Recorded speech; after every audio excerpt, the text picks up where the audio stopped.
A very good evening to everyone watching us live. Welcome to Fools Rush In as we reflect on what was a battling point at the weekend and look ahead to two home fixtures coming up this week. Before the introductions, a proper official welcome to Fools Rush In. Take my hand, take my whole life too, but I can't help falling in love with you.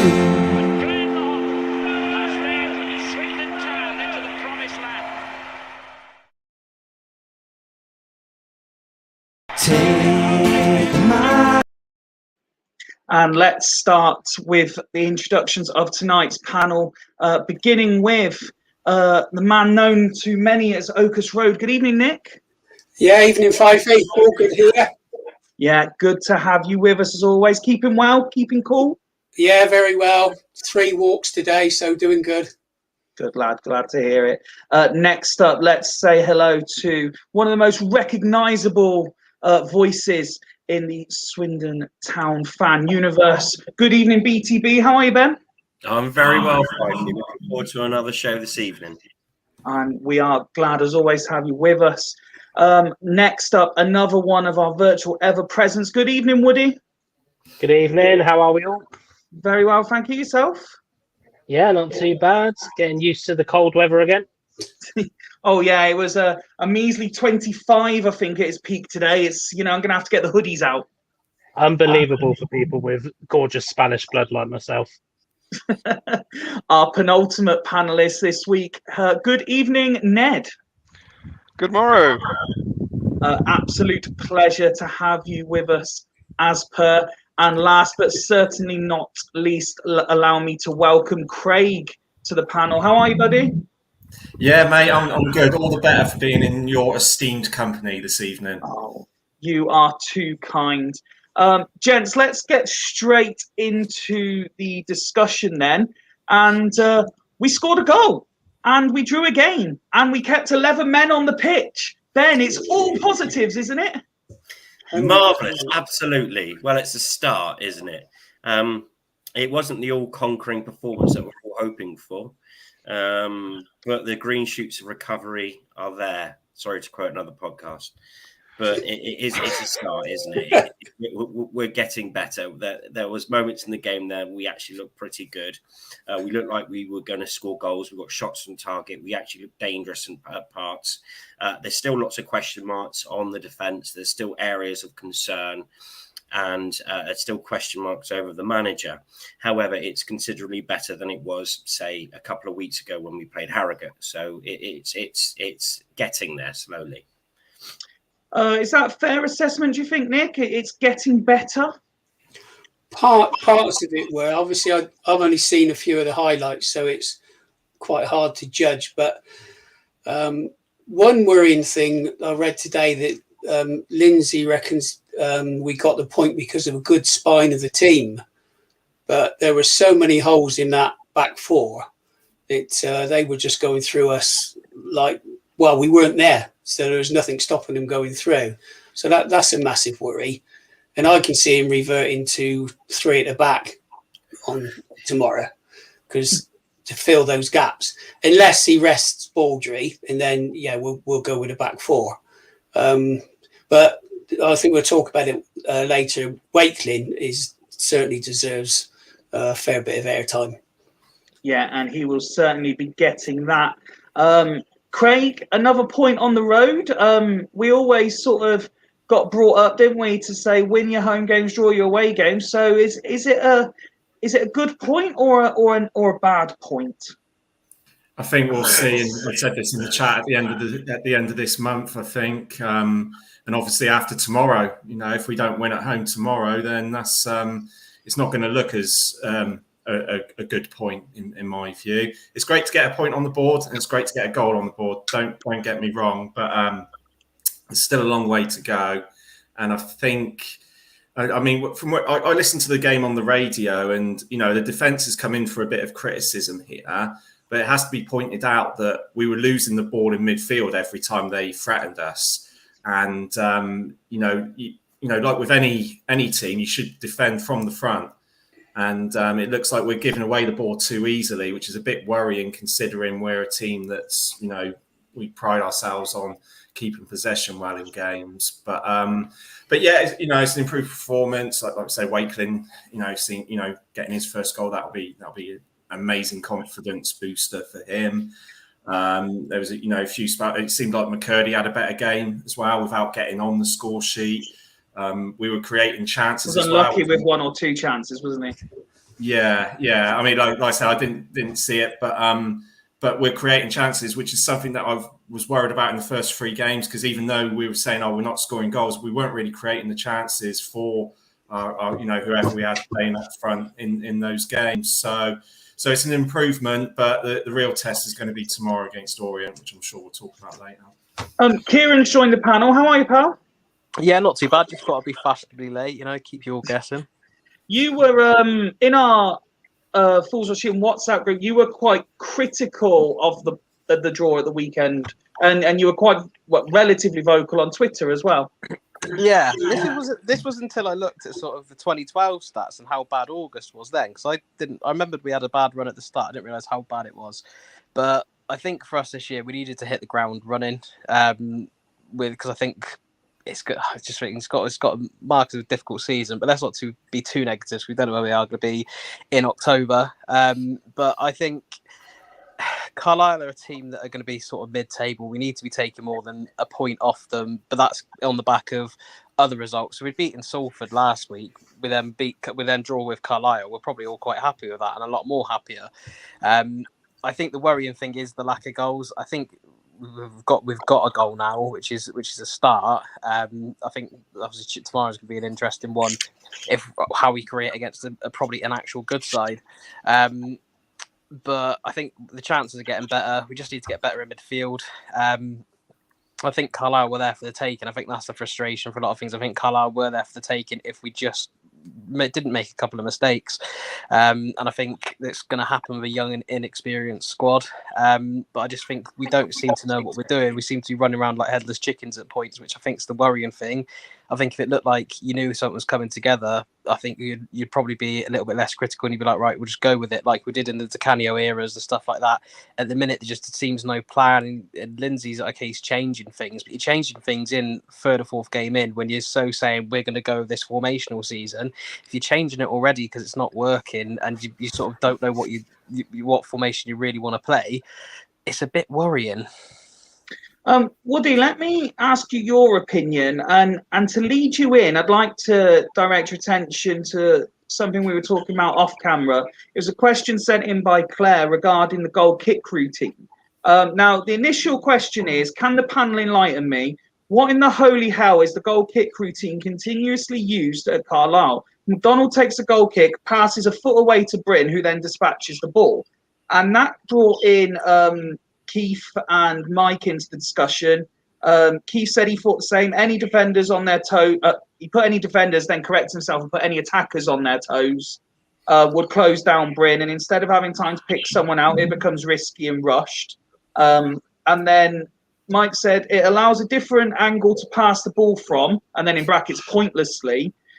And Claire just carried on to say she didn't really understand it, to be honest, and just wanted to know, is there something glaringly obvious she's missing? So from your perspective, what's your thoughts on centre-backs passing goal kicks to the goalkeeper to ultimately smash it forward anyway?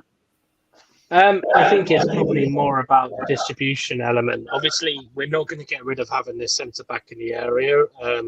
Not many teams do now. You want to invite it on. There's a couple of things. Obviously, I don't know the answer. It's probably a question for Mildy directly, to be fair. But my assumptions would be is potentially if it gets to the stage where we need to distribute it quickly, Bryn is better at that than McDonald would be. So if you look at it the other way round, and they do then have a striker that's going to get quickly on McDonald's toes, Bryn would probably be better at distributing it further away from goal quicker. That would be my instinct.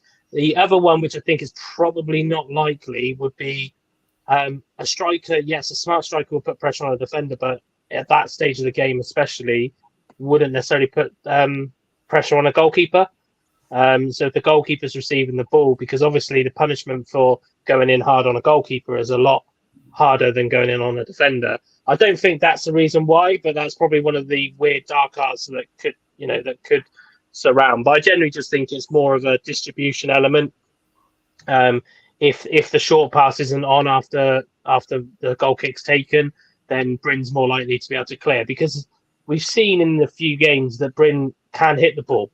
Accuracy is maybe a question, but he has got a good punt on him that he can pick out those wings. It reminds me a little bit of, I think it was Vigouroux, wasn't it? That you knew he'd do 10 passes. One of them would be absolutely beautiful, and then the other 9 would be absolute trash and normally go out for a throw-in. And I feel like we are going a little bit that way with Bryn. But the difference between Vigouroux and Bryn is keepers are now trained that way. They're trained to be able to pick out passes. So that's, like I say, it might not be the reason why, but that would be my instant assumption is that. And what about your overall thoughts on the draw at the weekend? I know you weren't at the game, but from what you've seen and from what you've heard, read. I kind of agree with Ben a little bit that it's, maybe it's a sign of things that have changed slightly. It's not a great result in the grand scheme of things, but at the same time, given that where we were or where we are, and we need to recover, I think Craig mentioned already, the problem is every time we don't get 3 points, it makes the next game that much more important. And that's the worrying factor for me. Leyton Orient are on great form at the moment. Rochdale not so much. But the longer it takes us to get that win, to get more than one goal, that's when it starts to get a little bit worrying. But like I said, we had 12 shots on goal, I think it was. I think that's probably more shots than we've had all season so far. So maybe we are starting to see this a little bit. And I think that 1-1 away to any team is normally not a hugely bad result if you're away, especially when, like Kieran said, you change the formation. There is a concern there, but I'd rather him have picked up these concerns, as we all have done now, to say that, maybe I did, I said it last pod, sometimes it's okay to hold your hands up and say, actually, I made an error, we're going 3 at the back. Although contradictory to that, I do agree with Nick. I think he will go back to a back 3 tomorrow. and very briefly, Ned, from your perspective, where does that draw, before we look ahead at what's to come, where does that draw kind of leave us? Because a few of the guys have said a draw with Carlisle isolated isn't ideal, but it is a sort of stepping stone of what we're hoping to achieve.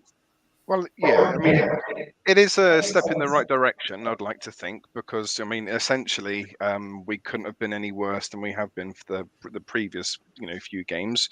I think, having 11 bollards just placed on the pitch would probably perform better than what we've been seeing in recent times. But honestly, I'm so disappointed. I really hope that that things do start to improve, but I didn't think I'd get to this point so quickly. It's just so disappointing. I know that we are trying to be the possession-based team, and he wasn't going to change too many things, but he has changed a few things. And the people who seem to be struggling with it the most are the players who were here last season, and that's the bit that really gets to me. Is even if it's just a few small tweaks, really it should have been picked up quite quickly. But there we go. I'm sure there's a grand plan stroke scheme somewhere, and everything will turn out all right in the end. But it's against Carlisle, it has been said that we have created more chances, but I didn't see any sort of out and out fantastic chances which we should have scored. I think there was a lot of half chances that we've created, maybe 6 or so half chances. But if we're completely honest with ourselves, if Carlisle was a half decent team, they would have buried us 3-4-1, 3-4-1. But we was lucky, in my opinion, very lucky to get the point. But there we go. As I said, it's a stepping stone. Hopefully, it's going to be, as the weeks pass, that we've got this, whatever method we're implementing seems to start working. But I'm looking at the way that we're performing at the moment, and I cannot pinpoint how we're trying to score goals. I can't see it. I cannot see it.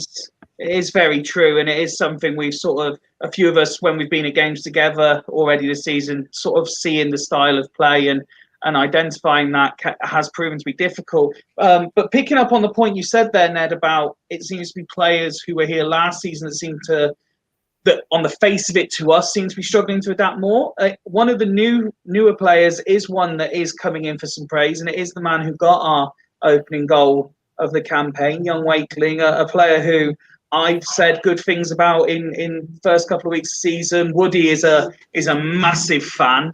But just sticking with you there, Ned, your thoughts on him? Obviously, you saw him against Salford.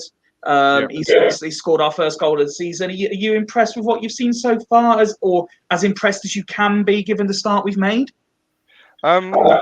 I do like the look of him. I got to be honest. I think he's going to turn out to be a really, really good sign-in. I'm not going to say the reference I think Woody's going to say. I'll save that for him because I know he's very proud of that statement. But yeah, he does look good. He reminds me of a certain player, which again I'll let him say. But yeah, I mean, he's got a bright future. As long as he keeps, improving with each match, then he's going to be an absolute revelation. I think he's going to be fantastic for us. Come on then, Woody, wax lyrical about the young man. It's not bad, is he? Yeah, I mean, I've said it all along. I said it from that Melksham game that I generally feel that we have got the closest style of play to Jerry Yates that we are going to have, and I still stick by that, and I'll argue it to death's door. In fact, I think if you look at his goal against Carlisle, it was pretty similar to, I think, Jerry Yates' second goal for us. So it's, I think Swindon fans, we love a player that works hard. Like they could be the worst technical player in the world, but if they work hard, they win half the hearts already. But with Wakeling, there is, like Ned said, there is something about him. I think he can work with McCurdy. I think he will work with McCurdy. And yeah, I think at the moment, I would say out of all the games that I've watched, or have seen highlights of or heard of, he's been the strongest player on the pitch, or at least the most consistent anyway. You know what you're getting with him. And similar to Mr. Yates, nobody could really work out how to play against Jerry Yates. And I'm hoping we've got that with Wakeling. Do you understand why particularly Woody and myself are so impressed, Ben? Yeah, absolutely. I think it's important that we don't put too much pressure on the lad and pin all our hopes on him, but just enjoy him. And I personally think he'll do better either side of a number 9 with McCurdy the other side as sort of what we found a good place for Jerry, and then probably develop into a big number 9. But yeah, he's got all the characteristics, hasn't he, of Jerry, and he's becoming a fan's favourite very quickly, and he's only going to get better, which is the good thing. There's only one way for him. So play games, enjoy him whilst he's here, and and good for him. And the great Get ready to lose him in January. Well, that's the thing. If we do sell him, because we picked him up for basically nothing out of contract, he won't cost. We don't have to give any money to Leicester or anyone. It's all our money. But he's going to go for a decent fee when he does go. So let's just hope he has the best season possible and scores lots of goals, and we just enjoy him. No, that's absolutely true. But it's a big point that Ben makes there, Craig, isn't it, about not putting too much pressure on him?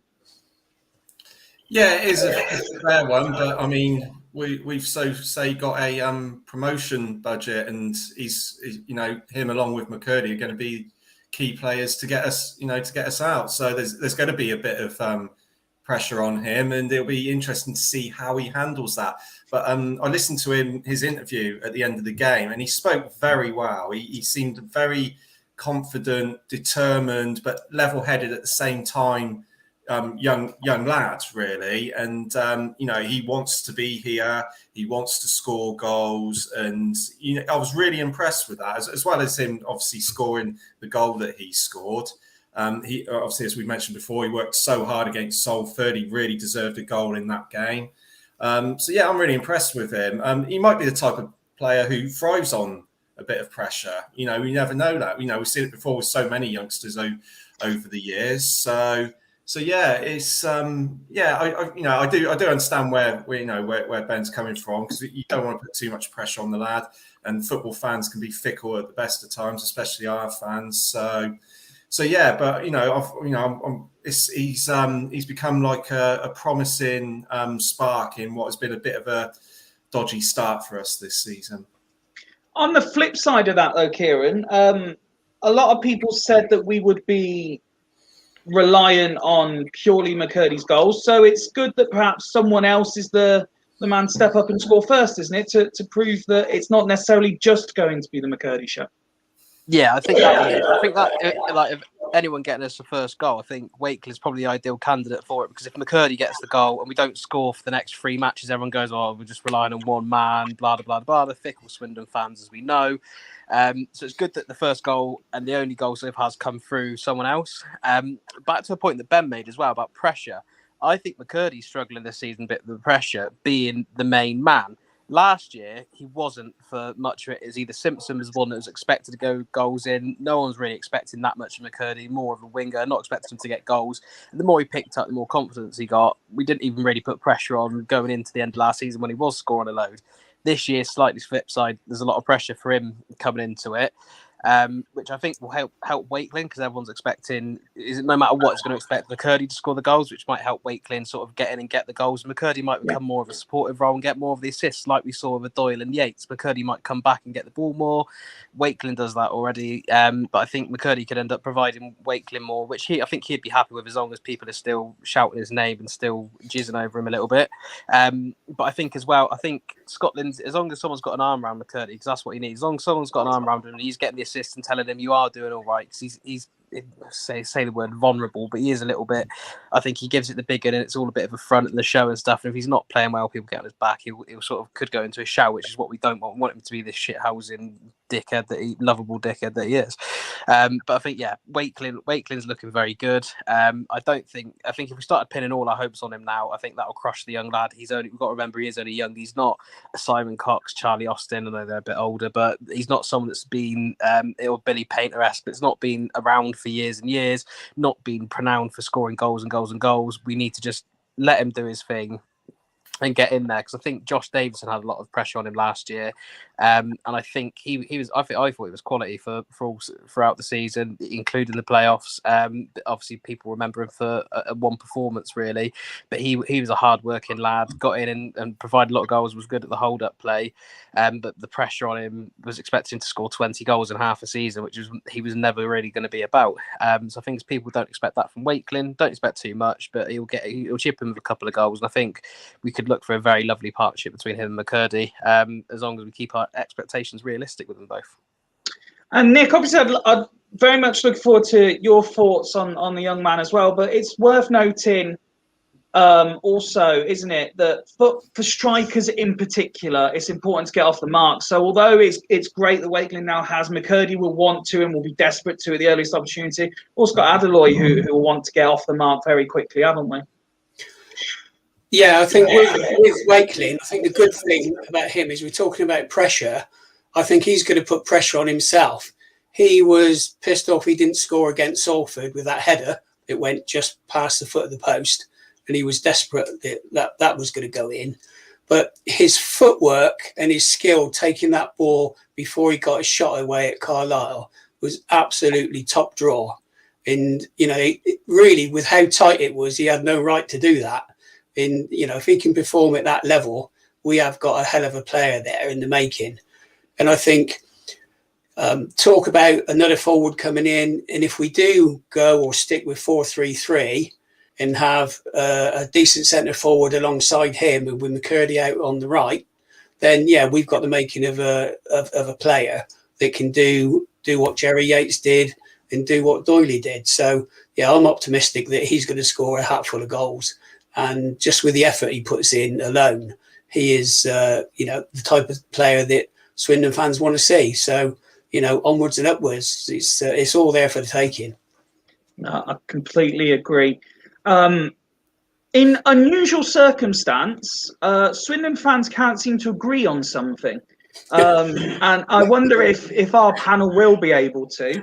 Ben Gladwin, often the scapegoat, particularly last year, is seemingly getting a little bit more praise each game for getting somewhere near where people expect him to be. I think a lot of Swindon fans are realistic. It's not the same player he was, at his first and second spells with the club. But are we starting to see him, demonstrate the experience, start getting that consistency back and starting to have an impact? Craig, let me start with you on this one. What's your thoughts on Gladwin early doors? Well, he's certainly he's certainly an improvement on last season. I thought when he played last season, he was about 6 or 7 out of 10, but I wasn't expecting him to be that good. I wasn't expecting to see the Ben Gladwin when we were in League One and everything. He'd been out for a long time, remember, and he hadn't played many games sort of, the last few seasons before he joined us again. But it looks like he's been consistent, so far in the games he's played, and he's used his experience and some good leadership. Whether he's approaching his best, I think that depends on what people define as your best, because he's playing in League Two.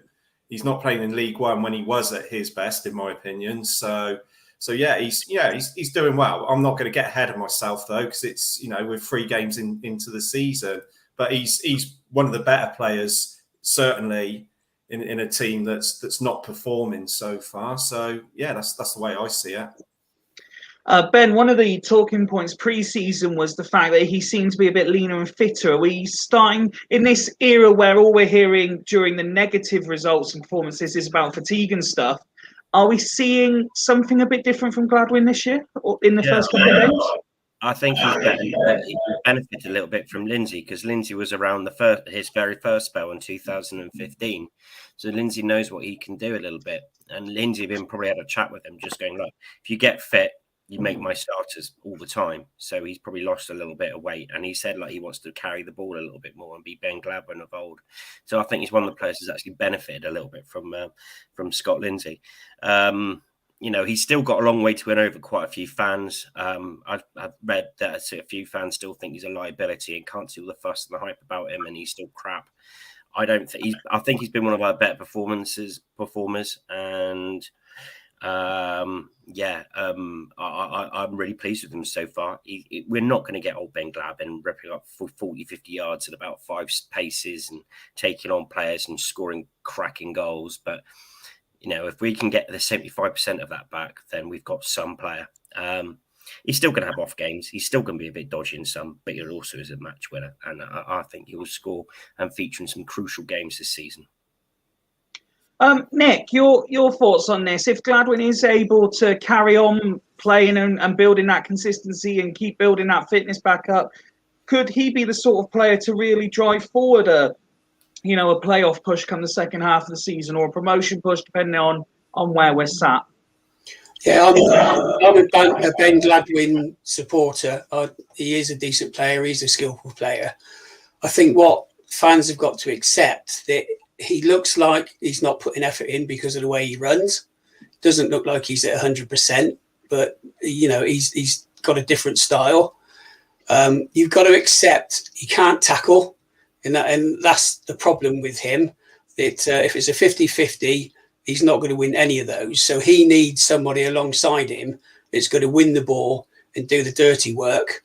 And then Gladwin can be used to hit those 30, 40, 50-yard passes, because he can see what's going on around him. So, yeah, if we can keep him fit, and I think he will play most games, I still say we shouldn't have Gladwin and Williams starting. I don't think that's a good mix. and I think that's a problem for our midfield. But I would put Gladwin in every time. So yeah, he's decent for our level, and I think he will have a good. Well, he started good, and I think he'll have a really good season. Woody, I think it's fair to say you were probably among the more critical of the panelists of Gladwin last year. What have you thought to the start he's made this year? I'm afraid I'm going to have to disagree with quite a few people in the fact that we can make excuses for him last year. Yeah, he hadn't played for a while, but he's a professional footballer. I think, yes, this season, I never wanted Gladwin. I've never hated Gladwin to the extreme that I wouldn't want him at the club, because the Gladwin that he can be is a very good player. Last season, he wasn't a scapegoat. He was rubbish. He had a very poor season. You're not going to change my mind on that. But I think this season, yeah, it seems that he is one of our better performers. Maybe the vice captaincy gave him a bit of confidence as well, and I'm glad to see it. But equally, we're saying this whilst we're also saying that Swindon aren't performing very well. So is it a player that's playing really well in a poor team as well? We've just got to be wary of that. But like I say, the games that I have been able to get to, he's been our best player on the pitch, apart from maybe Wakelin. So it's, yeah, I'll give him a chance. But last season, I'm sorry, I can't buy that he wasn't fit. He played a lot of games last year, and he was ineffective in pretty much every single game he played. And I'm sorry, that's not a sign of fitness. That's either confidence or that's just a player that's just play. It's okay to have a bad season. Every player will have a bad season, and his was last year. So I hope he carries on, and I hope he carries on when we improve our form. And I will, yeah, but I won't. I can't buy the scapegoatism last year. I just generally think he was poor. But this year he has, he's paired it up a bit. He's playing with confidence. He's taking players on. Yeah, I think I'm still waiting to see kind of the kind of 40-yarders or whatever we used to see, and the dynamite through balls, especially when Ellis isn't on the pitch, as Ellis was starting to pick that up in his game. So yeah, I think, like I say, if this could be Gladwin's kind of swan song with us, he might play with us till retirement now. And given the amount of games he's played for us, I just hope it works out well for him. And it is a very good point that Woody makes, Ned, isn't it? That although we're trying to find the positives in what's been a difficult start to the campaign for us, we do have to be wary, for example, in this case, of saying he's playing well in a team that isn't necessarily playing well.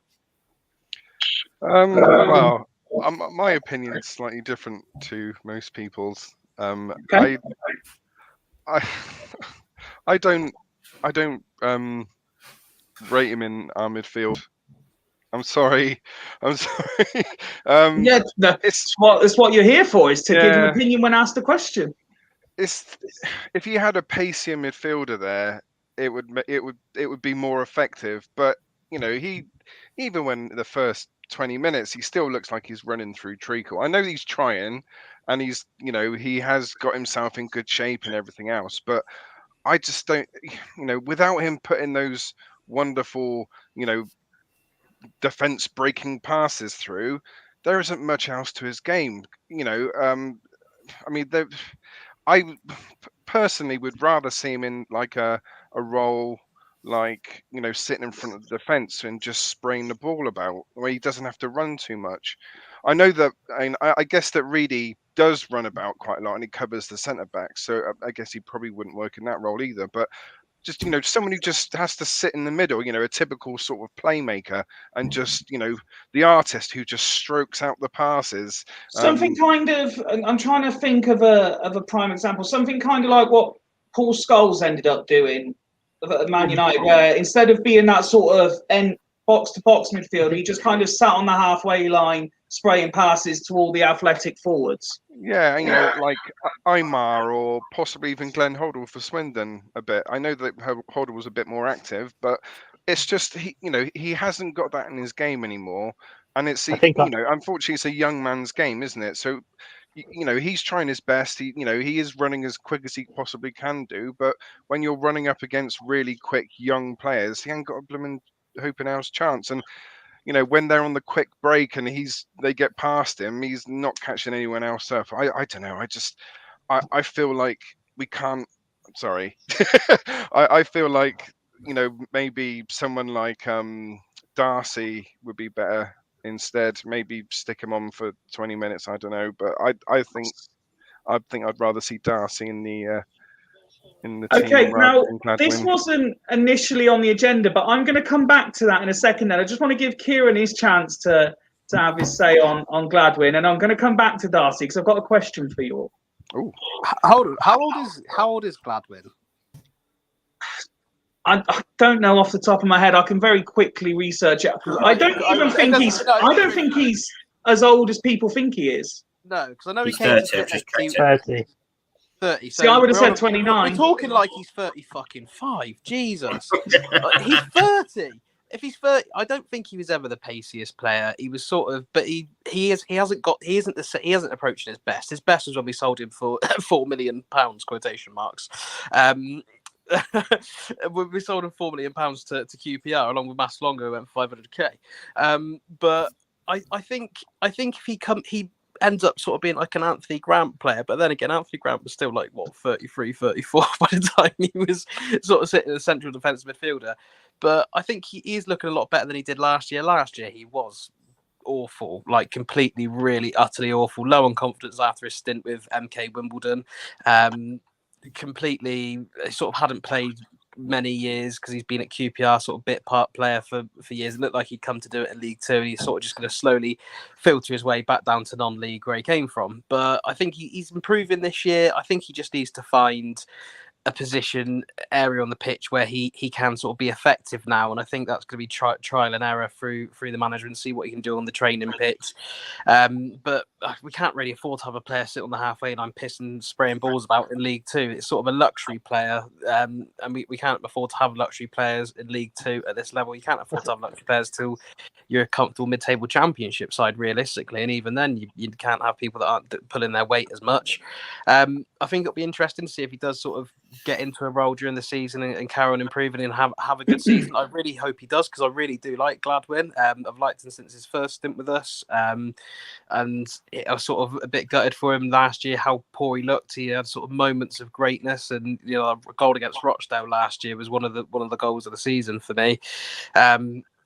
He's got that in his locker. He's got a lot, and he's got those passes where he can cut through a defence and you know, spring a long ball over it and find his man. But he just needs to get them back out. And I think hopefully this year he gets a bit of confidence, comes back to being sort of the Ben Gladwin we knew. But I think if he sort of ends up having a season like he does last year, he won't be here next year, and I think he'd be lucky to be in a top football league side. Whether we are still that or not, I don't know. That means to be debated. But I think next year he'll end up somewhere Notts County if they don't go up or something, or that sort of team if he doesn't have a good year this year. But I hope he does, because I really do like him. And if not, just become a centre back. Like, he's tall enough, just fucking lump him at centre back. I don't think he could do much worse there. So going back to the point that Ned made, and I'm going to add this in. So this feature was going to be about 4-3-3 and tactics talk, but I want to throw it in as part of the tactical debate. Williams seemingly again won't be asked to play 90 minutes. We've seen that so far this season. Now, from the games I've been to, and you might not agree, Darcy's one of those players who can't seem to stay in a game for 90 minutes. He's very much... he does a couple of things really well to really stand out, and then he'll just fade into the background. Is there a case with this sort of, with the 5 sub rule, could it become a point where they're just playing one half each and you're playing one or the other? Woody, from your perspective, is that something you see could potentially happen? Yeah, I think Mark alluded to it. I can't remember if it was last week's pod or the week before, about saying that, you know, this 5 sub ruling could really benefit players who don't typically last 90 minutes. Because you could, was it you as well, Ned? I'm sure Mark definitely said it. No, it's me. Okay. Ned's had a lot to say about it, and Mark, like me, has been quite critical of how in and out of games he's been at the start of his, considering the hype around him signing. Well, funnily enough, because if you remember when we did sign him, I went, "Oh, he was bloody shite at Melksham," but and then obviously he was decent against Cardiff. I think that could work. He could, they could do half and half each, but it's a bit of a risk to almost have that planned kind of sub every game, because especially, if you're 4-0 up at half time or whatever, which probably will never happen this season at this rate, you're not going to, I don't think you'd want to risk a substitution like that. You're more likely to look at more defensive, or if the team are there for the taking, do you need a magic player like that to come in? It would be interesting, because have Darcy and Gladwin played together yet? I don't know if they have. But they both would have played in the second half against Salford. Mm-hmm. Oh, of course they would have, yeah. So, yeah, I think it's difficult. I think for me personally, I think it's too early for me to judge Darcy on whether I would think he'd be effective in certain areas. But yeah, I think he's got something about him. But I also think there's quite a lot we need to do with that midfield in general. I think we need to try and get a bit of consistency in that midfield. Stop topping and changing it, and just stick to who you think are going to be the best for whatever system we're going to play. Ben, evidently you think I'm maybe being a bit harsh. A little bit on Darcy, yeah. He's a new player playing in a new team with a new system with new players around him. To be fair, I've only seen him against Salford, and he was a bit of a game changer, and he made things happen, and he was part of the few players that actually started to turn the whole thing around. I think the club are using him quite well, as in sparingly, not relying on him too much. He stays young, hungry, and desperate to get on. And I'm sure he'll do the same. I actually think 4-3-3 is perfect for us, because we've got so many midfield, and because you can have 5 subs, you can rotate and mix and match and play to your opposition, to the type of players we've got.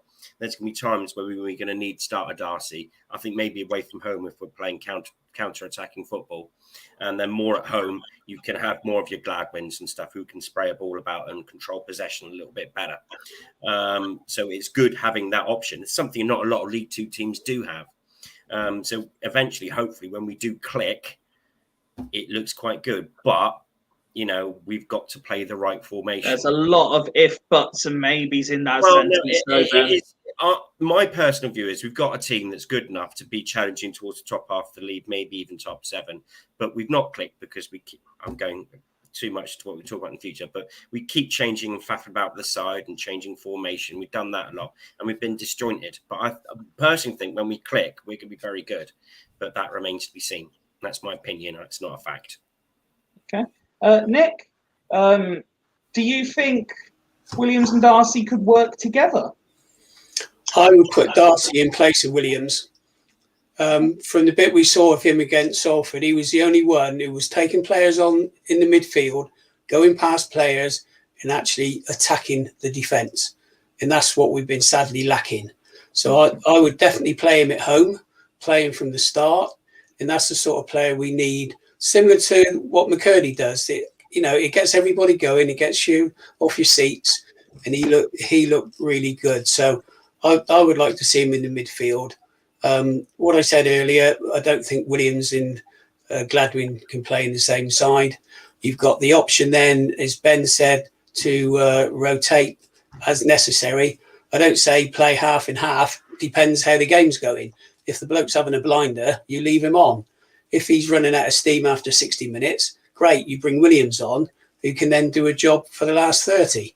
So for me, I would say I'd be disappointed if Darcy doesn't start tomorrow. So it's interesting how different people view it, because you said you'd like to see him at home. Ben's saying he's probably better suited to be playing away. Now, I was at the, and you don't read too much into it because of all the changes, but they did obviously both start together, Williams and Darcy, in the Walsall game that I was at in the Cup, and only one of them showed anything, and that was Williams. Darcy was, to begin with, for the first maybe 10, 15 minutes, they were working as a unit, the two of them. But Darcy just disappeared after that, and Williams was the only one putting any effort in out the two. And I was gutted that Williams was the one. Understand it, but gutted that Williams was the one that got brought off first. So Kieran, what about you? Can Williams, Darcy, can they play together? Do you play one and then the other? I think Johnny Williams has been suited better as an impact player when he's came on. I think we've seen it in parts last year. I think Rochdale last year, a few other games as well, where he just come on and he just the fact they don't know how to deal with him because he's just rapid when he comes on. He's got that burst of energy. He can't do that for a full 90, and I think he was better for that last year. And is sort of better coming in an impactful player. I think he's still one of our best players, though. He can change a game honestly very quickly. He's sort of head and shoulders above any of these players. He should be playing sort of top end League One, Championship at least, if not a regular starter. Sort of the role he plays with us. I think he's a really good player. Whether if I had to pick one to start over the other, I would probably go with Darcy to see what he does, give him a chance, and then say if he's running out of steam, bring Williams on. If Darcy has 2 or 3 games, maybe even 4 where he started and he's just not cutting the mustard, swap him around, get Williams on, and see whether and then bring Darcy on, give sort of Darcy that Williams role, and see what happens there. I think in terms of the formation, play 4 at the back, 3 at the back is fucking useless unless you're a Premier League side. I don't like it. I might be to just this and this. Just play 4 at the back. 3 at the back is just a waste of time. I've done it on FIFA and it just concedes too many goals. I'm lucky I've got, players got on it, and I've got a football manager as well, and you just concede too many goals. Unless you're going to plan to outscore everyone, play 4 at the back. It gives you the best chance of keeping that defence tight. And if you sort your defence out, the rest will take care of itself. You'll have a good season. But I think 4-3-3 is a solid formation, one of the better to go. You can sort of do little variations on it where you play midfielders and your wingers, and even if you played a 4-1-2, fucking diamondy sort of thing, you just play 4 at the back. I don't care. And even if we lose 6-0 tomorrow now and we play 4 at the back, I'll still say we'll just play 4 at the back next week because it could have been 10. But I'm going to sound like Ben with if, buts, and maybes there. If, but, and Ben. That's a new feature we can do. But no, I think the Darcy and Williams debate, sort of give Darcy his chance. I think he deserves a chance, and sort of bring Williams on to sort of change it round if he's not doing a lot in the game. But I think he needs starts, needs that confidence to sort of build up, because he hasn't played a lot of football. He's a young lad, and I think this year we are going to be more of a development side, so we may as well develop them for their League 2 title push next year or National League 1. Oh, that's a really sour note to end that little monologue on there, Kieran. Craig, is it a slight concern to you that we're only a couple of games into the season and we're already talking potentially about 3 midfielders that we've got, that we're pinning a lot of hopes on in terms of Williams, Darcy and Gladwin, and saying you can't really play the combination of the 3 of them, this one can't play with this one, etc., etc.? Yeah, I mean, I don't really know what combination to play. I don't even think Lindsay probably knows, to be fair. I'm pretty much with Kieran. 4 at the back, we've got to go. That's the way we've got to go. The rest of it, I don't know. We're obviously figuring it out as we go along. What concerns me is that we're signing players who can't play a full game. I don't get that. We've already got Williams, who he's a bit different gravy altogether, and then we're signing someone who can't last a whole game or affect a whole game. So I really don't understand that. As it comes for Darcy, I saw him, like I said, against when he came on against Salford, and he looked good. He impacted the game. That's all I can really say on him, really. So whether he should play against Williams, I'm not sitting on the fence. I just honestly don't know where what would be better. But I am concerned that we're signing players who can't last a whole game. That doesn't seem right to me. Ned, a couple of guys have already mentioned it, and I obviously want your opinion on this debate for the midfielders as well. But I move towards 4-3-3. If you want to properly get us kicking off on that as well, it's got to be a way to go from what we've seen, hasn't it? Yeah, I mean, we look so dodgy with the 3 centre backs, so dodgy. What I would also say as well is that I don't think McDonald and Baldry, I think one of them has to off. because it's too slow. It's too slow, and the distribution hasn't been good enough. I really would like to see Clayton be I like Clayton. the starting 11. I would like to see Clayton and then maybe McDonald to start off with, and then Baldry comes on if McDonald's looking a bit iffy. I don't think you can play them both at the same time. And unfortunately, I think that's if he's going to go forward the back, I think he's going to go with Baldry. And Thing is, we know Baldry can't play every game. We know that. We also know that McDonald isn't peak fitness yet. So there is every chance that the likes of Clayton are going to see some game time very soon, I would say, Ned. Well, I hope so. I certainly would rather see him over that lone lad, the one who was out with concussion. I haven't liked him at all so far this season, I've got to be honest. I mean, I'm sure there's going to be improvements throughout the season, but I would rather see Clayton. I really like Clayton. I think I like the look of him at Walsall when he played.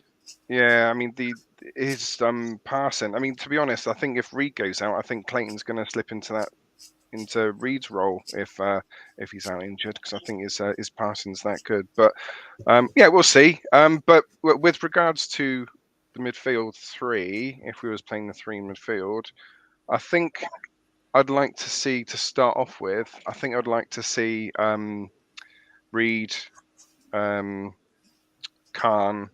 and to start off with.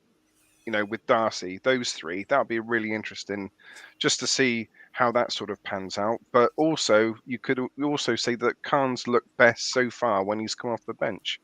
So maybe he's the impact sub along with Williams. Maybe it's Gladwin and Darcy that need to start. Okay, let's go round the panel briefly then. Are we saying 4-3-3 is your preferred go-to, Nick? A flexible 4-3-3 that you can, drop it into a 4-4-2, depending what players you put out. But yeah, definitely 4 at the back. And I could see Baldry being rested again. Like we say, he's not the fittest. And who you put alongside him, whether it's Harris or whether it's Clayton, don't know. We haven't seen enough of them really to judge. But yeah, definitely 4-3-3. The other thing I'd like to add is should Reed play tomorrow on form? Because let's see all the games, but let's just put a pin in that one till we look at, because you may just be jumping ahead again there, Nick. When it goes into your 4-3-3 on who you're going to put in that 3 midfield, we will shortly be talking about the games this week. Okay, 4-3-3, yes. Ben, or are you an advocate to revert to an old school 4-4-2? No, 4-3-3. I like the sound of McCurdy and Wakelin either side of the big lad up front. An interchangeable midfield and a flat back for 2 solid centre backs and 2 attacking full backs all day long. Get out of League Two. Would it? 4-3-3 gets us out of League Two? Out of the 2 formations we played so far, yeah, 4-3-3 for me. I do like, is it Earthling Ben, I think his name was? Yes. I do like the suggestion of 4-1-3-2. In fact, I said that a couple of days ago to somebody I was talking to actually about whether that could work. But it would be who you would put up front too. But out of what we tried so far, at the end of the day, we haven't, we played 4-3-3 and we haven't lost with that 4-3-3. So we've kind of got to build the momentum on that. Ned, so you pretty much sticking along the lines of what you've said. 4-3-3 would definitely be your preferred way to go. Is that me? Mm-hmm. Oh, sorry, I didn't hear. Sorry. I mean, that's what I was half drinking when I said it. Yeah, I was going to say 4-1-3-2 because I think that would really suit us, and also the fact if we haven't brought in another striker, then playing all of our strikers all the time would be a little bit of a push. We need to get another one in. Yeah, absolutely. There's no way we can play 4-3-3 if we don't sign another striker. But 4-1-3-2 would be awesome because you would have. I'm sorry. It's a quick answer question. No. 1-3-2. I was going to say you could have Khan in the middle and then either side, have your whoever you have on either side, whether it be Gladwin or Williams or whoever you want. But having Khan in the middle would be beautiful in front of Reed. But there we go. Craig? Yeah, I mean, what Woody said was, was a good idea. We need to build momentum with a formation, find one that works and stick to it. So as long as it's 4 at the back, I don't care what the rest of it is, as long as it becomes effective and we stick to it. So I'm going to go 4XX. Nice. Kieran?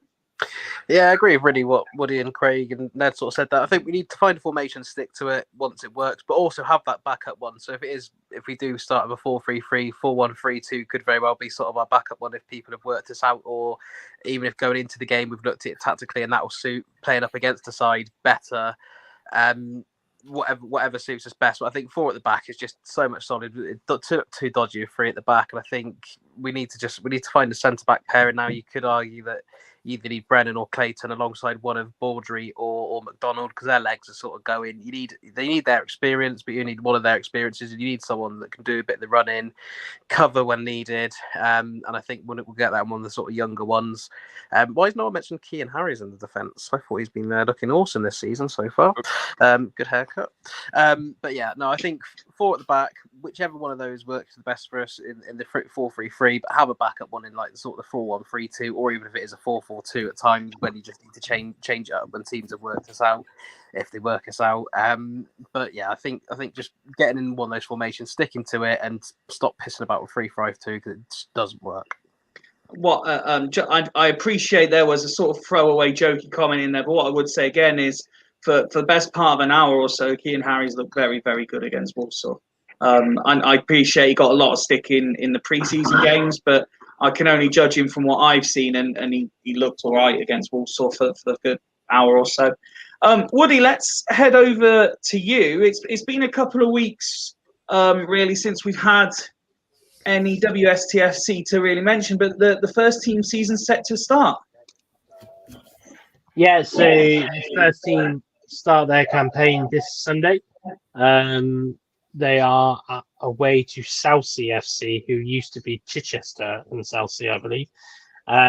They've come down from the league above, but I wouldn't read too much into that because of the way COVID led a lot of teams into bankruptcy. They had to relegate four teams from the division above. So there definitely won't be an easy. It definitely won't be an easy game. It definitely won't be. They didn't finish bottom, so. But James, as we've had a relatively good preseason with the first team, so they played some difficult teams, and they've played some teams that we should always beat. So it's it'll definitely be interesting. It's on Sunday is three matches. The under-18s, are away to Keynsham. The first team obviously at Southsea, and the development team are at home to Gloucester City. So it's it'll be an interesting game to just see what there's been a few movements. Has it worked?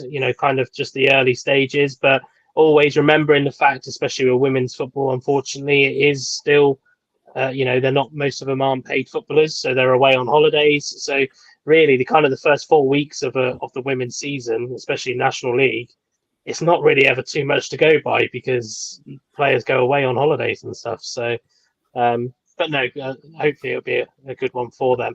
And there'll be an announcement this week as well to keep an eye out for those who are talking about us playing more games in Swindon. So keep an eye on the old socials this week. Yeah, no, I did see a tweet out about that either yesterday or the day before, that there is an announcement this week, so certainly want to keep an eye on. You mentioned that all 3 teams are in action this weekend. Just the one side playing sort of relatively local, was it? Sorry? Because the under-18s are at Keynsham, which is kind of between Bristol and Bath. The development team are home to Down Ampney Football Club, which is their normal football pitch. As it stands, I will be at both games. I'll be at the under-18s in the morning, and then down to Down Ampney in the afternoon in the dugout. So you're a busy man. busy man. I'm like gonna pretend I don't have family on Sunday. But yeah, no, it'd be good, and it's good for us. It's good to see that the season's underway for the ladies as well. It seems like it's been quite a long pre-season, but yeah, the girls are all ready to go, starting turning in their stats and stuff. So it's all good. Excellent. Well, we wish obviously the first team the very best of luck as their season officially kicks off. And sorry, Ned, you got something you'd like to? I just wanted to give a massive shout out to the girls, because at the weekend, well, yesterday, shall I say, they were playing and it was scorching yesterday. So massive shout out. They played in what was it, 2:00 in the afternoon? Yeah. So I was with the development team yesterday with your very own Ned, with your very own niece. Yeah, it was. I think pitch side would have comfortably between 35 and 40 at some stage.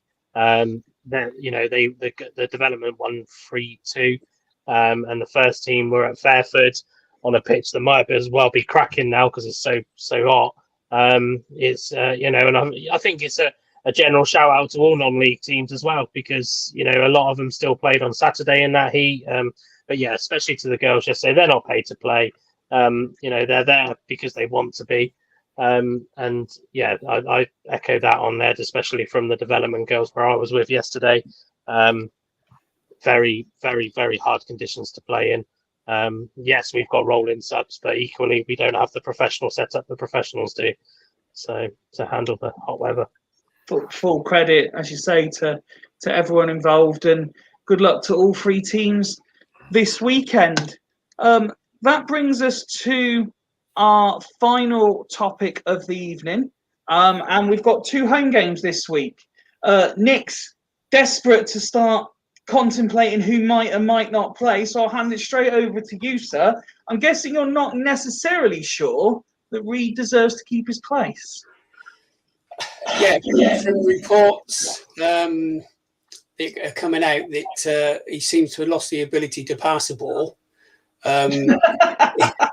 He's obviously one of our best players, but without a doubt, and I'm sure he will come good. If it had been the other way around and it was Gladwin who was putting in those sorts of performances, he would have got some serious stick. Obviously, with Reedy being one of the favourites, he doesn't get that level of stick for his performances. I think he will play because he is a class player, but there's got to be a question mark about what's going on with him. And again, it depends on the formation, which three do you put in midfield? Do you put Reed in front of a back four? Do you put Khan in front of a back four? Or do you have one of them further forward? So, yeah, I think the selection tomorrow is going to be really interesting. And I think that's going to sort of set out where we're likely to be going. And we'll put a lot on our season on, the formation, and more importantly, on the actual result we get.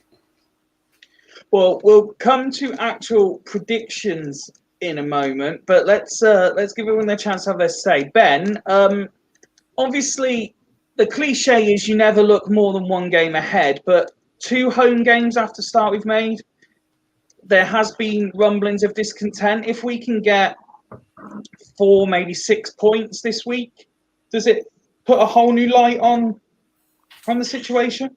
Oh, 4 points would be an unbelievable week. It'd be a really good week, and people can look quite positively into the season then. If we only get 1, then I think everyone gets really, really nervous. In terms of Reed, I think if Swindon are to get anything tomorrow, Swindon need to match Lane Orient with their intensity and their high press. Reed has to play, and he has to be on it. He has to be on it. I think one of the reasons why we've been so disjointed this season is because Reed's been very average. Last season, if Reed wasn't on it, we didn't play well. And when we did play well, Reed was on it.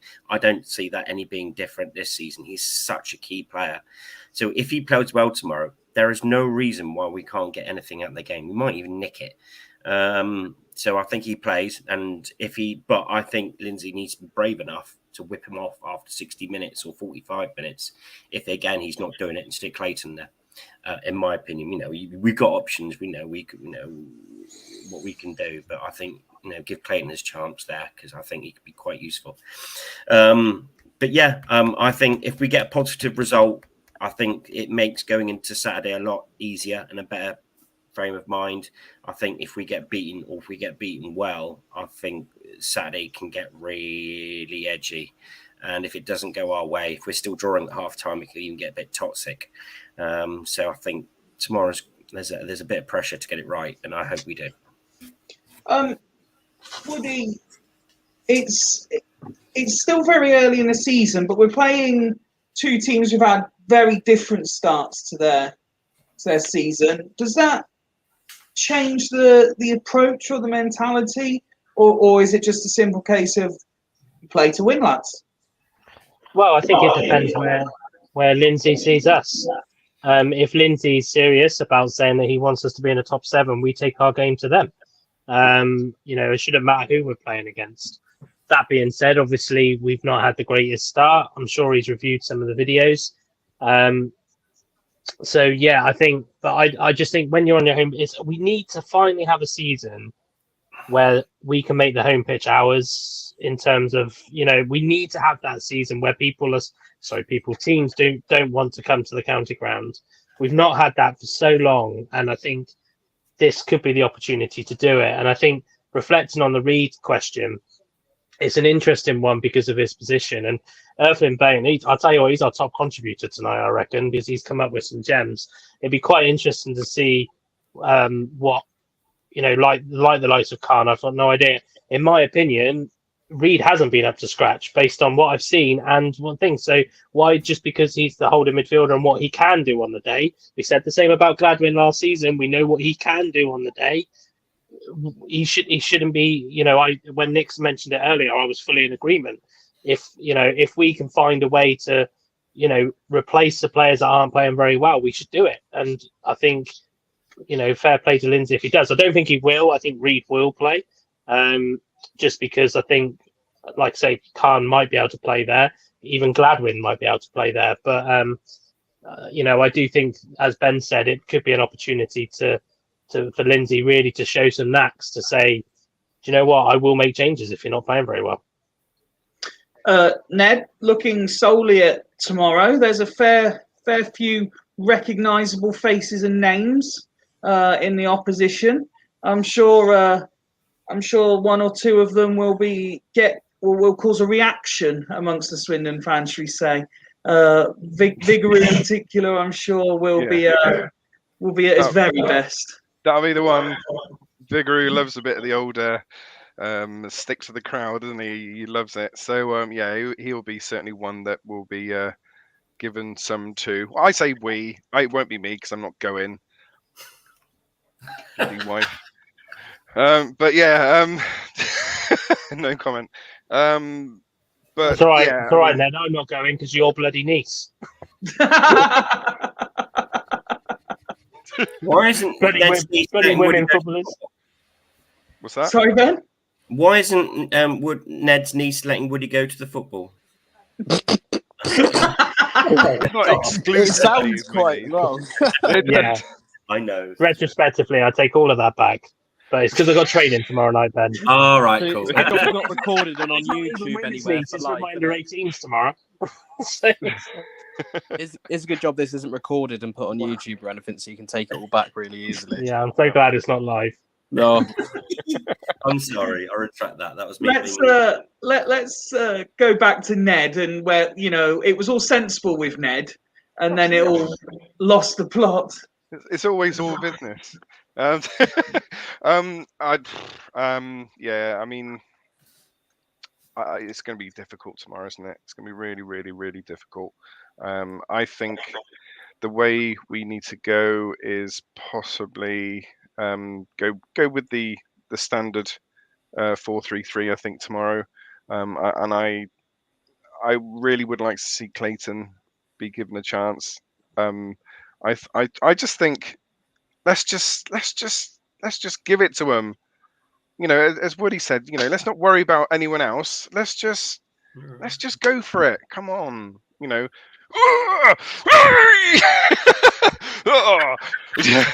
It's going back to that defend the indefensible again, isn't it? I'll make sure my camera doesn't fall off this time. But yeah, I mean,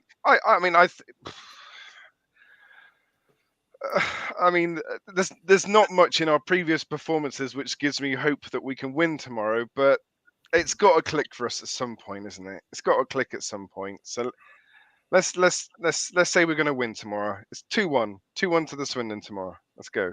Oh, you've shot early with your prediction. Sorry, Ned used to shooting early. it's not premature Joe now. Craig, when it comes to playing 2 games in a week and the buzzword, if you like, that's been used to explain at least partially the difficult start is fatigue. Are you expecting to see some rotation of the 2 different teams? This annoys me, the whole fatigue thing. I just what's pre-season all about then? If your players are starting the season fatigued, what's all that about? I don't get it. No, that's not an excuse in my opinion. If we're starting already thinking we should rotate players because we're playing 2 games a week in August, then what chance have we got later on in the season? No, I think that's an absolute nonsense, to be honest with you. When it comes to the game tomorrow, it's a must win. If we're supposedly like a team that's pushing for promotion, we need to be winning games like these tomorrow anyway, regardless of our form before, but even more so, obviously, because of where we are at the moment. We have to win. And 4 points is a minimum, but it has to be us beating Leyton Orient tomorrow and maybe getting a draw against Rochdale or even a win on Saturday. If it goes the other way round, we draw against Orient but beat Rochdale, that'll just paper over the cracks. We need to be beating teams like Leyton Orient.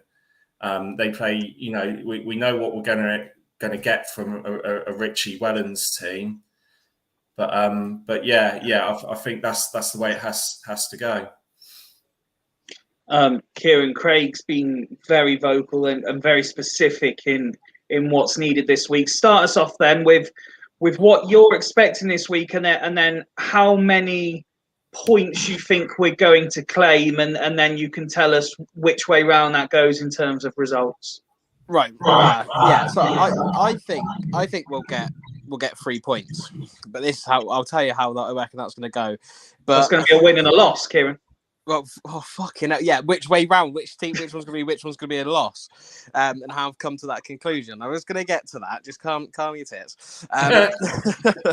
But I think we do need to be more aggressive. We need to be able to need to play better at home. This is the year. So what he said, we need to sort of make the home our fortress because it doesn't look like it's going to happen away.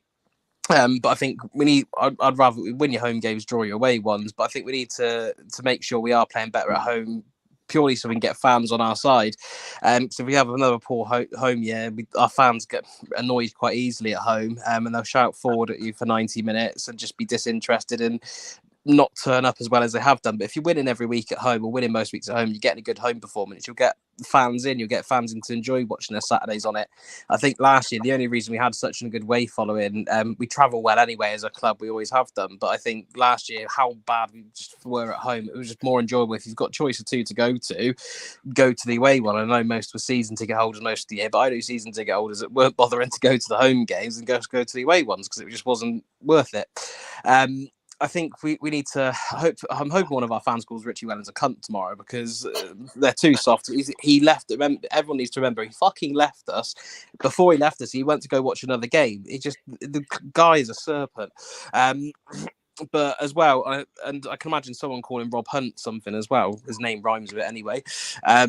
But I think these are the sort of games we need to be winning. You need to be, ideally, you'd say you'd take 6 points off of Orient and Rochdale because Orient, arguably, if you're going to be a promotion rival, which I don't think we're going to be in the promotion race, but if that's the way Scott Lindsay looks at it, we need to be taking points off of them and we need to be taking off Rochdale because they're Rochdale. But also, I don't think Scott Lindsay will have the balls to drop Reed. I think Scott Lindsay is going to be another Luke Williams-esque manager to pally with the players. He's a good coach. I don't think that can be taken away from him. But I just don't think he's cut out for management. But that's another debate for another time as well. But he does need to sort of be ruthless with. And if he's got any balls, he'd drop Lewis Reed tomorrow. But I think what Swindon will do, we'll beat Orient and we'll have a very comfortable, very good game against them, look fucking dynamite, and go lose 2-0 to Rochdale on Saturday. That's the way it's gonna. That'd be Very just Swindon all over. very Swindon-esque, as they say. Yeah. Go on then, Nick. Your prediction for the two games?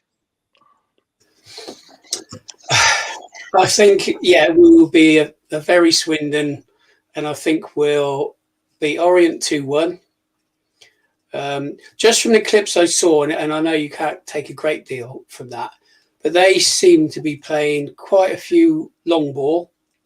I think they were lucky against Mansfield, again, just from the highlights. Mansfield missed some decent chances. Orient took their goal well. The guy took it well. And obviously Viggs had a rush to the head with giving away the penalty. Then it was a superb penalty save. So he redeemed himself there. But I think we will beat Orient, whether that's Hart overruling the head, another matter. And if we beat Orient, I would expect us to win on Saturday as well. So, as strange as it may sound, 6 points. Go on, Nick. Craig? Yeah, I don't think we've got it in us to beat Orient tomorrow, especially if Lindsay goes with 3 at the back. So I think we'll get beat 2-1. And Rochdale, it's not going to be an easy game. I know they've lost 3 games, but they only lost by 1 goal in each of their games. So I think we'll beat them. But what worries me about that is, like I said before, it will paper over the cracks. So yeah, I'll go 2-1 loss to Orient, and then 2-1 win against Rochdale. Ben? Orient, a proper intense open game, 2-2 draw. McCurdy. Was even able goal? Yeah, I think McCurdy might get both. McCurdy won, Wakeling won. And I think the Saturday against Rochdale will be a 1-0 Swindon, so 4 points. Okay, Ned? Rochdale game, I think we're going to win 3-2. I think there's going to be goals in that game. I think but neither team are going to defend with any honour in that game. But also as well, I just want to, offer a different opinion. Louis Reed, I think if Swindon dropped him, I think we'll be biting our nose off to spite our face. I genuinely think that would be the case because, I think also, and to be honest as well, I know that there's some of the passes have been astray, but I've been looking at the stats and he made 3 interceptions. He won 3 tackles, which led for Swindon to regain the ball afterwards. I think he did a lot more than I think people gave him credit for on that game. There was a lot of misplaced. How long are we going to allow him to be in different form before we say, look, he needs to be dropped for someone else? Saturday. For me, Saturday. If he has a poor game Tuesday, Clayton starts against Rochdale. In my opinion, for me, I'll give him 1 game. Also, you don't win games on stats, as Sandro's philosophy is making out here, as we know. I mean, but it's almost unfair on Reed because if you imagine to be fair, pretty much all of last season he was a 9 out of 10 character. He was fantastic every game he played. I mean, this season he's probably been more like 7 out of 10. I don't think he's been poor levels to compare him to Fraser McHugh or someone like that who's just absolute dog shit. I think it's a bit. I think we're being a bit overly critical because he was so good last year. Do you know what I mean? Would he? I mean, do we? Why are we not saying this about 7 other players in the Swindon team who have played absolute dog shit so far? Mm-hmm. I think it's pretty harsh. I think because he's such a key player, he's going to come under scrutiny, and if you're dropping down, from 8-9 to a 6-7, that's such a massive drop for the type of player that he is. I think that he will play tomorrow, and like I think Ben said, if he doesn't perform tomorrow, then you've got to make a serious decision. But I think he'll play, and he probably deserves to play for the skill level he's got. But that's the difference between an 8-9 and a 6-7. I think as well, because he is such a key player, if you dropped him, it sends a message to the rest of the team: buck your fucking ideas up, or you are going to be dropped. And I think he's the one that may have to be made an example out of. Maybe not tomorrow, maybe on Saturday, as people are saying. But I think because he is such a key player, and he can be so good on his day, I think it sends a message. If you drop him, going, look, you've not been performing well enough, it sends a message to the rest of the team: buck your ideas up, or you're going to be dropped. Simple as. And that's the balls Lindsay needs to show, and ruthlessness he needs to show as a manager. And that's what sort of a manager or a coach will need, things that need to happen, and not be the players' best mates all the time. And that makes a good manager. The best managers did that. They knew when to drop players. Make bold decisions and historically they may have been good, but if they start losing, dropping form, you drop them. Take the risk. I mean, before we throw it over to Woody to make his predictions, let's let Ned finish his. He's been the victim of his own success of last year, and I think it's just, certainly whilst we're in the transfer area, while the window's still open, do we really want to make an example of our best player? Do you know what I mean? I get the point that if he was playing dog awful, but do you really want to upset your best player just because he's missed a few passes recently? I don't think it's worth making such a big statement on him, rather than doing it on someone else. Do you know what I mean? There's so many more players who have played worse than he has. Clem and Rob, Mike, because it make the book balances a bit easier. Yeah. So you said we're going to win on Saturday, Ned. What you did sort of allude a prediction for Tuesday during your 3-2 initial. You're going to win. You're going to win. Yep. 6 points. Nice. Last but certainly not least, Woody, how many points are we going for this week? Can I just respond to Ned's comments? Please. That's all right. Just because I like a debate. Love a debate. It's the only reason I can kind of see where you're coming from, but equally earlier we have all said the midfield's the problem. Louis Reed is very much in that midfield, so we have to change something. Could it be our sheer blindness and love for Reed that actually says that maybe Gladwin and Williams do work well together, and it's Reed that's the issue when them two are there? Because that wasn't the case last season, because Gladwin and Williams didn't play together. And equally, we literally said on this pod, or we said earlier, Baldry should be dropped. If it wasn't for Baldry last season, we wouldn't have got to the playoffs. So it's, we're looking at the successions of last year, but then Baldry would probably be one of those that we go, actually, he probably should be dropped now. So I think trying to, go on the basis of the fact that they could be our best player, in my eyes, again, the games I've seen, Reed, in my general opinion, has been apart from maybe the lad who got concussion, Brennan, and McDonald potentially, but that's because McDonald, I think there was a lot of hype around McDonald and we're not seeing that yet. But in terms of what our expectations are, Reed, in my opinion, has been our worst player because of what our expectations are of him. Does that warrant him getting the drop? Possibly not. Do I think he'll be dropped tomorrow night? No, I do agree with, I think a couple said that if he doesn't play well tomorrow, I wouldn't be surprised to see Clayton in against Rochdale. But again, I know it's only Rochdale, but that's an easier decision. That's an easier decision to make on Saturday when you're playing a team, especially if we get a positive result tomorrow and Reed still plays badly. It's an easy decision to make then. But I just think that, we talk about the 45-minute subs and stuff like that. For me, if Reed isn't on par tomorrow, that's where I'm expecting Lindsay to go, I need to change this. I need to, potentially put Khan there, put Clayton there, put Gladwin there, or anything, to see that, just so the fans can see that he's identifying when a player's playing badly and he's going to do something about it. but yeah, that wasn't. Yeah, that was just my kind of counterpoint on that. I guess Reed is a fantastic player, and he hasn't got to that level yet. But we said the same about Gladwin when he joined last year. He's a fantastic player, and he didn't have a very good season.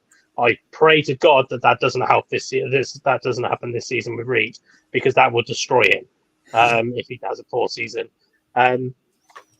But like you say, interceptions, yeah, he's got a few. That completed pass that came out the other week, that's because the majority of his passes went back to the back four, and then they lost it. So it's, but sorry, 5 feet, to go back to your original question. Not a problem. I don't remember the last time I predicted that we were going to lose a game. And I hate to be the negative. I actually think we will lose tomorrow night. I think we might, but it'll be close. I think we'll lose 2-1. And I think we will beat Rochdale. I think we'll beat them 2-0. And I don't remember the last time I predicted we were going to lose a game. I want to say Man City was the last time I predicted we would lose a game. So I'm going to be the negative one for a change. I'm going to say that we will get 4 points. I think we will draw possibly 2-2 tomorrow. And then we'll probably win. Because we scored those 2 goals, I think it'll start to then click. I think Craig's right. It'll possibly paper over the cracks, but I think we'll then go and possibly win 4-1 on Saturday. But you guys normally call me out for not joining in the predictions, so I thought I would do so this time. Listen, gents, it's been entertaining as ever to hear your thoughts on all things Swindon Town. Thank you very much to Nick, to Ben, to Woody, Kieran, Craig and Ned for joining me tonight. Anyone going to the game tomorrow and of course on Saturday, enjoy yourselves, be loud and be proud, and let's try and bring back some goals and some points. But from everyone at Fools Rush In, thank you to those who are watching live, who have joined in the chat, and to those who will watch or listen back via all your regular podcast apps or via YouTube. Thank you very much as well. From everyone here, good night. Good night. Tuck me in. Take my hand, take my whole life too, but I can't